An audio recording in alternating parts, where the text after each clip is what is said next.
In her district, Congresswoman Alexandria Ocasio-Cortez is greeted with a lot of enthusiasm. New York's 14th congressional district is solidly Democratic. People are really excited, and I think they're excited about this election, too. I was born in the Parkchester section of the Bronx. Yet nearly $10 million has been spent trying to unseat Ocasio-Cortez. Her Republican challenger, John Cummings, is a retired NYPD officer and high school teacher. I just wonder what you make of so much money being spent on a district that's not a swing district. Well, I think it just goes to show how hatred is such a strong motivator in the Republican Party, more than even strategy. Still, Ocasio-Cortez will be the first one to tell you re-election is not guaranteed.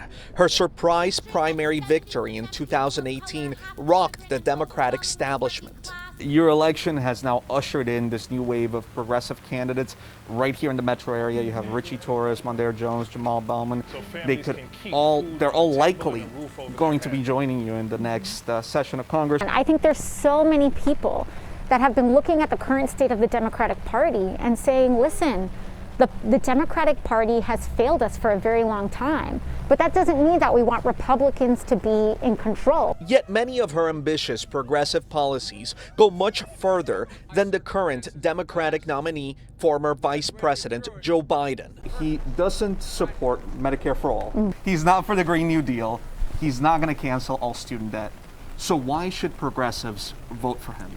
Well, I think it's important, first of all, to draw that distinction and to understand where he is now, because the thing is that our government is not designed, even when you elect a president, for that president to be in charge of every single outcome. That is why we have a House. That's why we have a Senate.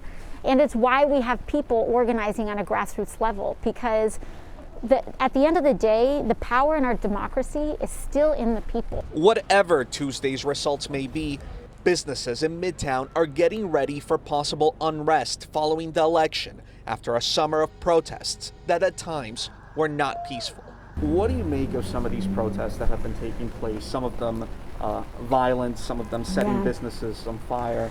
What do you make of that? I think it's tragic, and the FBI recently released a report saying that their investigations have concluded that white supremacist violence is the #1 source of domestic terrorism. I wonder if you also feel that some that are on the extreme left have been the cause of some of the violence. We certainly saw property damage, but in terms of physical violence on other human beings, it's been very disproportionate in terms of white supremacists being the one. But that being said, I think what everybody wants is peace, and everyone wants stability. And what we need to do is make sure that we are responding and also creating an environment with responsible policies that foster that peace.